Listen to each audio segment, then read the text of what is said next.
Republican party of इंडियाचं Republican party of इंडियाचं या जातीवादी भाजपचं करायचं काय?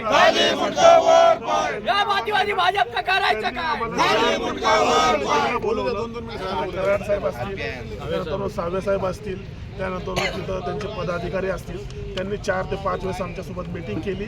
आम्ही तुम्हाला सांगतो फक्त आम्हाला विशेष म्हणजे त्यांना आठवले साहेबांचा एवढा तिक्कार आहे की त्यांच्या पक्ष कार्यालयाचा जो बॅनर लावलेला त्याच्यावर सुद्धा आठवले साहेबांचा त्यांनी फोटो टाकलेले नाही. आणि विशेष म्हणजे 2014 पासून आम्ही त्यांच्यासोबत असून सुद्धा त्यांनी आम्हाला सत्तेचा वाटा कुठंच दिलेला नाही स्थानिक लेवलला.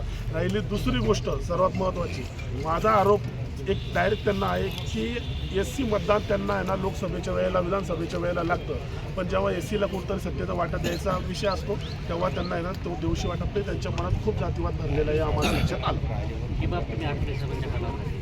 ही बाब आम्ही आठवले साहेबांच्या 2 ते 3 वेळेस कानावर घातली. आठवले साहेबांनाही त्यांनी तो शब्द दिला की साहेब आमची युतीचं थोडा तडा मिटला की आम्ही येणार RPIला जागा सोडतो.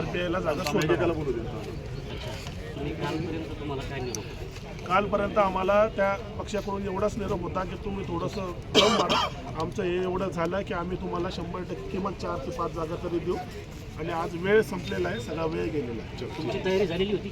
आमची तयारी झालेली होती. जवळजवळ 16 ते 17 जणांनी आम्ही फॉर्म भरलेला होता. आमची सर्व तयारी झालेली आहे. पुढची भूमिका काय असणार? पुढची भूमिका आमची हीच आहे की आम्ही भाजपाचे जेवढेही कॅन्डिडेट असेल त्यांना आमच्या प्रभागामध्ये फिरू देणार नाही. डॉक्टर बाबासाहेब आंबेडकर